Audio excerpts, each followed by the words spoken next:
I'm a dog person. And I have seen over the years my dogs key into things that I'm oblivious to.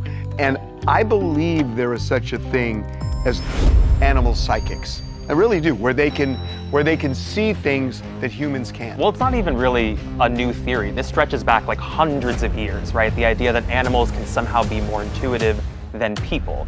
There are animals that can detect natural disasters, Earthquakes. There are animals that can detect cancer before it's even detectable in a test. And by the way, this woman, her name is Michelle Pearson, that happened to her. All of a sudden, out of nowhere, she just got up on my chest and she sniffed that breast and then looked in my face, sniffed the spot again and looked at my face, and I tried to shove her off, and she came back up and just laid down on that right breast and just looked at me like, I'm trying to tell you something. Yeah, this sort of poses the question, are they finely tuned to detect physical abnormalities and signal for that, or is this ESP? Yeah, see, I don't think we should call it psychic, because that's, again, a human thing that we're projecting. I think that animals take in sensory differently than we do, right? Like bats, okay, they get it through sonar, basically. They can hear things, and that is how they navigate through very tight quarters and fly through the sky without actually seeing the way we see. But the reason I disagree with you is that animals probably take in a lot, but they don't necessarily react to everything. They react to certain things. And if they're reacting to certain things but not other things, there's something that's triggering them with... Like it's a threat. Like in that case, the animal is like, if this progresses, I may lose you. So they see a threat and they're trying to neutralize that threat. That's going into psychic territory as far as I'm concerned. Smelling, you know, they can smell and they can hear, right? They can smell things you can't, hear things you can't. I know, but they don't react every time they smell something. Something that's out of the norm. I mean, that is why we use dogs, scent dogs, because they're getting trained that anything that is out of the norm, what you normally smell, whether it's an explosive, whether it's a narcotic, whether it's something else. So, something decaying inside of or it? something decaying. That's a little more tangible is the thing. Like a cancer diagnosis is something physically tangible inside of you. The thing that threw this off for me was the idea that there was a cat that could go into a retirement home and it could sniff out when somebody was about to die.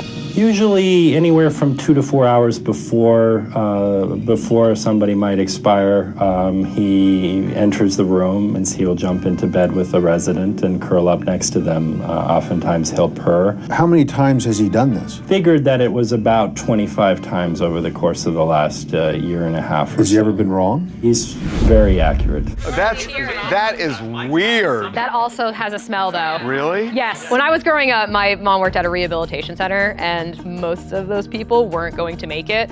And they used to call her the hospital cat because she could smell within 3 days. She said it was a very specific scent. It smells like rot. And animals have different senses. Like, look at sharks that can actually detect blood in the water, right?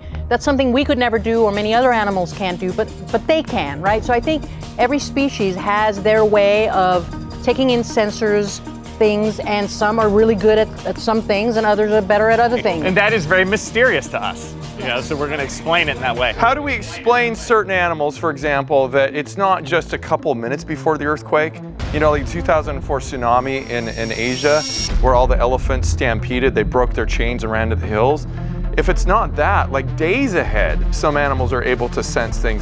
There are dogs that have detected earthquakes 24 hours in advance. So yeah, maybe there is some movement, but it's pretty spectacular that 24 hours before that they can feel something that seismologists can't. And to be fair, our data on this is pretty limited because we have to be able to get a dog, study them within the 24 hours of an earthquake that we don't even know is coming. I mean, and that is a challenge to get inside the brain of another animal to figure out how they see the world. We don't even know how our brains work. My mom, when she went through cancer treatment, my dog didn't know she was going through treatment, but from the very day she started, he followed her from room to room and never left her side until she went to remission, and then he went back to his normal behavior. Because we know that dogs have special, you know, talents for their in terms of their ability to smell. Their sense of smell is so good. We have been very close with dogs for thousands of years. It's like 40,000 years or something like that. We've domesticated dogs way before any other creatures. So we've actually co-evolved with dogs a little bit. And they are emotional, right? I mean, they are emotional beings. When you look at certain,